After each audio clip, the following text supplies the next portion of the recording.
en todos esos servicios sociales, por lo tanto, en todo ese tipo de servicios y de recursos, el empleo está decayendo, es un empleo directamente o un desempleo directamente ligado a las políticas que está haciendo el Partido Popular en esta comunidad. Por lo tanto, bueno, podemos pensar que, aunque no son unas elecciones autonómicas, podemos pensar que quizá todas estas políticas autonómicas sí se vayan a extrapolar al Gobierno central. Por lo tanto, yo espero que sí, que efectivamente tengan la posibilidad de crear empleo y de preservar el estado del bienestar, pero me parece difícil viendo y acercándonos un poco a la realidad que tenemos, ¿no? A la realidad y a las políticas que se implantan por parte del Partido Popular.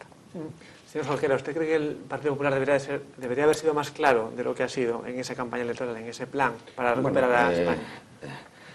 Vou repetir, ainda que hai veces que me canso de escutar a mí mesmo, sento moi sincero, un comentario que fixen reiteradamente na campaña hora de xulgar a campaña do Partido Popular e do Partido Socialista. Creo que foi unha campaña na que por unha banda o señor Rubalcaba se dedicou todo o tempo a prometer que se era presidente do goberno iba a facer todo o contrario do que fixo o goberno central nesta legislatura.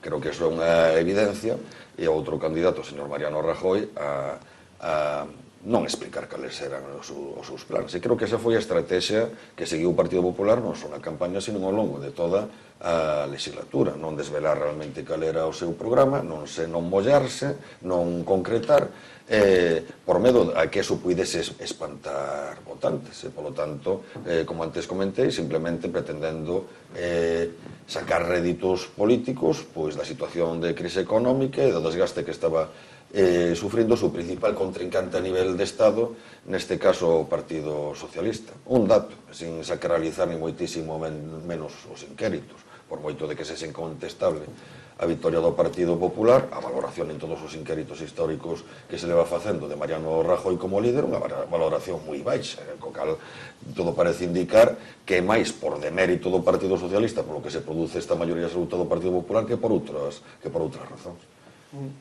Bueno, efectivamente, había ese contraste, ¿no?, entre la valoración de los candidatos y, por otra parte, pues esos resultados que al final se han dado, ¿no? ¿Cómo lo ha visto usted?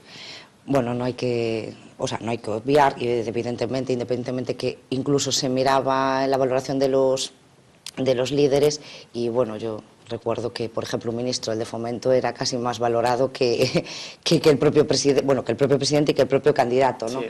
No hay que olvidar que el señor Mariano Rajoy pues pertenece a un partido, el principal de España, que tiene más afiliados, y bueno, también le ayuda, evidentemente. Me imagino que si se presentase por un independiente, pues no tendría la misma fuerza. También lo que se nota muchísimo en la calle, y sobre todo cuando te dedicas a política, que la gente también busca un poco ese producto de mercado que vende políticamente, y no a lo mejor más una persona que te está diciendo pues como la verdad y como sin hacer ningún tipo de interpretación ni de actuación, ¿no? Entonces puede ser que a Mariano pues que le falte eso un poquito, vender su producto, ¿no? Pero bueno, no hay duda que de todas maneras tampoco era tanta la diferencia entre unos y otros, y sí, bueno, está un poquito más bajo, pero bueno, la gente ha sabido confiar en él y en su partido. Hablamos antes un poco de las posibles medidas que se irían a tomar. ¿Cree que se podrían producir recortes importantes en el futuro, en estos próximos 4 años, para, digamos, hacer frente a la situación económica? Pues me imagino que se van a hacer recortes importantes, un poco en la línea de lo que se está haciendo aquí en Galicia, y bueno, le repito, Jorquera, que yo antes saqué el tema de las elecciones gallegas, porque nuestra compañera decía que las políticas de recortes aquí en Galicia, y entonces yo decía, bueno, pues si tan mal están, como el ciudadano vuelva a votar al Partido Popular, tendría que tener miedo, este señor que va a venir a España me va a hacer lo mismo que me están haciendo aquí en Galicia. Pues hacía referencia a eso. Nada que pueda asustar a nadie, manteniendo los servicios básicos y las prestaciones a todo el mundo, pues sí que evidentemente. Recortes, pues mira, lo que acaba de hacer ya nuestro presidente aquí en Galicia, recortes de las consellerías, empezando yo por arriba, que la gente vea cómo los políticos que están en el poder gestionando el dinero del pueblo se empiezan apretando el cinturón por arriba y haciendo esos recortes de asesores, de medios, y sí que los va a ver ahí, y después vendrán más, evidentemente, pero empezar por la casa. Señora Rodríguez, ¿cree que los recortes deben de hacerse también en principio, empezando por la casa, ¿no?, como dice la señora Berto? Yo creo que los recortes hay que hacerlos donde menos duelen. Y donde menos duelen es donde menos afectan a las personas de a pie, a las personas que tienen más dificultades, a las personas más desfavorecidas. Es donde menos duelen.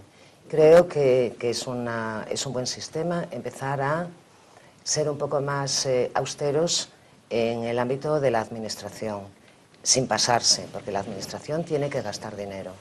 Y, por ejemplo, una de las propuestas que nosotros teníamos era hablar, pues, de lo que puede ocurrir con las diputaciones. Precisamente podría suponer un ahorro importante, evitar duplicidades de servicios, duplicidades de representación. Y sí, claro, yo creo que hay que empezar por arriba. Y por eso otra de las propuestas que teníamos era la de esa creación de ese impuesto para las grandes fortunas y del impuesto sobre los beneficios de la banca, porque es ahí y no en la ley de dependencia y no en los servicios sociales y no en la enseñanza pública y no en la sanidad pública, donde es mejor para el país recortar, para el país y desde luego para las personas. Señor Jorquera, hablando de recortes, uno de los recortes que el Bloque Nacionalista Galego pues ha insistido es en el de la eliminación de las diputaciones, ¿no? Sí, o que pasa é que creo que sería recomendable utilizar outro término.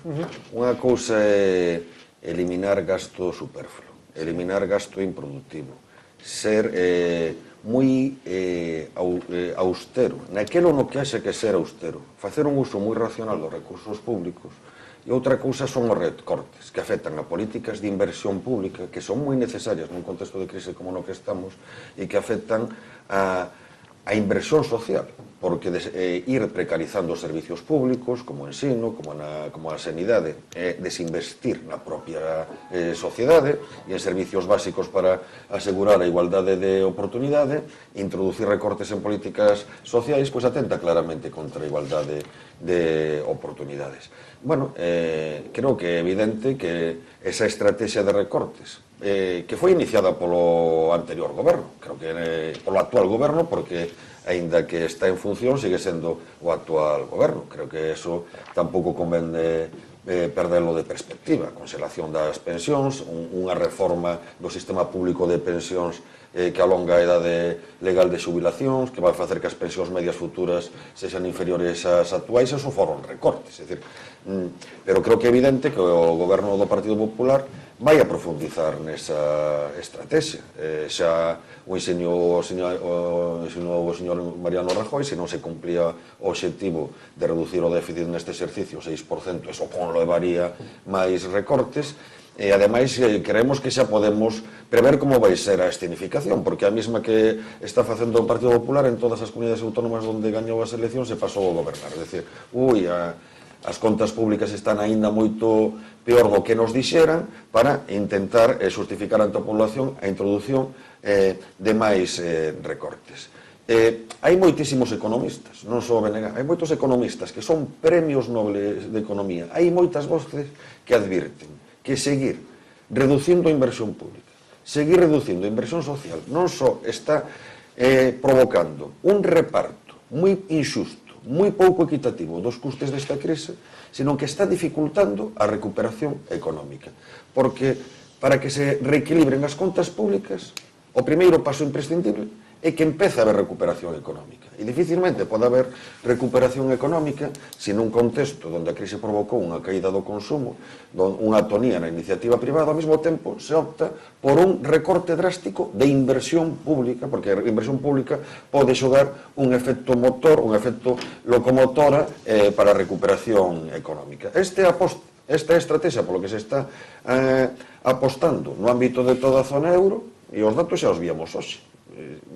A zona euro, no seu conxunto, está entrando en recesión. E, en particular, a periferia da Unión Europea, que é que se impoñen unhas políticas de axustes máis drásticos, máis bruscos.